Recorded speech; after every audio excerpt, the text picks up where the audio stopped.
Hello everyone, welcome to my YouTube channel. इस समय अगर हम हिमाचल प्रदेश की बात करें तो प्रदेश के सामने जो है वो तीन बड़ी चुनौतियां हैं, जिसमें कि आर्थिक स्थिति है, प्राकृतिक आपदा है, बेरोजगारी है। 1971 के हिमाचल में और 2025 के हिमाचल में बहुत सारी चीज़ें बदल चुकी हैं। अगर हम बात करें आर्थिक स्थिति की, लगातार आप खबरें देखते होंगे जहाँ पे बताया जाता है कि सरकार ने इतना कर्ज लिया, हिमाचल प्रदेश पे इतना कर्ज हो चुका है। लेकिन आप कमेंट सेक्शन में कमेंट करके ज़रूर बताना कि हिमाचल प्रदेश में जो भी पार्टी आती है, तो क्या आपको लगता है कि सरकार जो है वो एफर्ट करती है कि किसी न किसी तरह हिमाचल प्रदेश में जो आय के संसाधन हैं उनको बढ़ाया जाए और मतलब कम से कम लोन लिया जाए। किस तरह से चीज़ें जो रेवेन्यू है उसको इंक्रीज़ किया जा सकता है, एक्सपेंडिचर को कम किया जा सकता है। बहुत सारी चीज़ें आने वाले समय में हमें देखने को मिल सकती हैं। लेकिन जो मौजूदा सरकार भी हिमाचल प्रदेश में है, तो मुझे नहीं लगता कि उन्होंने कुछ इस तरह के फैसले लिए हो जहाँ पे हमें लगा हो। कुछ चीज़ें हुई हैं, ऐसा नहीं है कि लगातार बहुत सारी चीज़ों के ऊपर हमने बात करी। जो जो भी सरकार के अच्छे फैसले होते हैं हम उन पे भी बात करते हैं, और जहाँ पे क्रिटिसाइज़ करने की बात आती है तो वहाँ पे भी हम बात करते हैं। तो अगर आप लगातार चैनल को फॉलो करोगे तो आपको बहुत सारी चीज़ों के ऊपर जानकारी मिलेगी। और अगर हम बात करें तो ये जो प्राकृतिक आपदा है, लगातार अगर पिछले 2 सालों की हम बात करें तो आप देखते होंगे कि जब हिमाचल प्रदेश में मानसून का सीज़न आता है तो बहुत ज़्यादा आपको आपदा देखने को मिली है। पिछले 2 सालों में तो बहुत ज़्यादा इस तरह की घटनाएं हमें देखने को मिली है। अब तो हिमाचल प्रदेश में ऐसा हो चुका है कि जैसे मानसून का सीज़न आता है तो जो हिमाचल प्रदेश में रहने वाले लोग हैं उनको डर का मतलब माहौल बन जाता है जब बहुत ज़्यादा बारिश मानसून सीज़न में आपको देखने को मिलती है। तो ये चीज़ मतलब इसमें बहुत सारे फैक्टर्स हैं जिनकी वजह से हमें ये चीज़ें देखने को मिली है, जहाँ पे जो रोड की कंस्ट्रक्शंस हो रही हैं, और बहुत सारे रीज़न यहाँ पे हैं जिनकी वजह से और ये चीज़ें हुई हैं, और फ्यूचर में आपको ये चीज़ें और ज़्यादा देखने को मिलेंगी।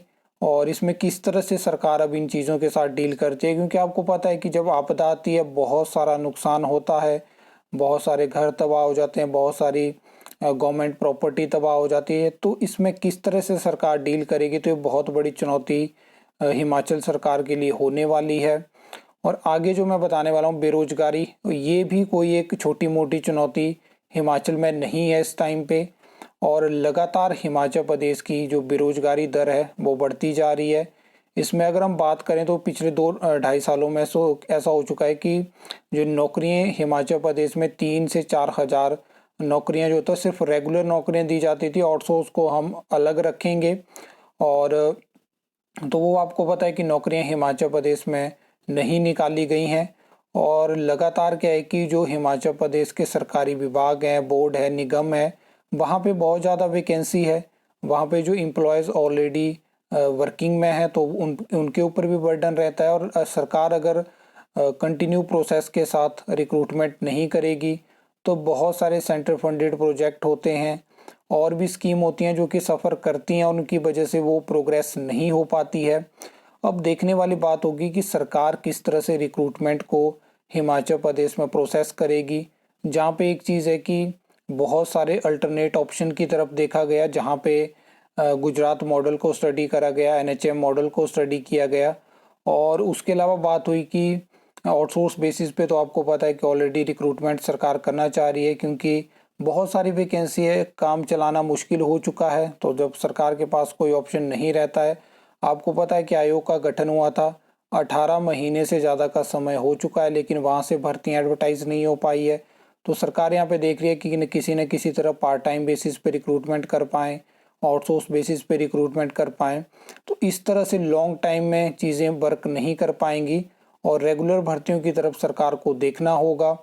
अगर यहाँ पे अब एक तो बात सबको क्लियर है कि इतनी एम्प्लॉयमेंट की अपॉर्चुनिटीज़ क्रिएट नहीं की जा सकती हैं, लेकिन यहाँ पे सरकार को कुछ ना कुछ सोचना होगा कि किस तरह से चीज़ें जो है वो यहाँ पे किस तरह के कोर्सेज करवाए जाएं जो कि फ्यूचर में एम्प्लॉयमेंट के लिए वहाँ पे मतलब ज़्यादा दिक्कत ना हो।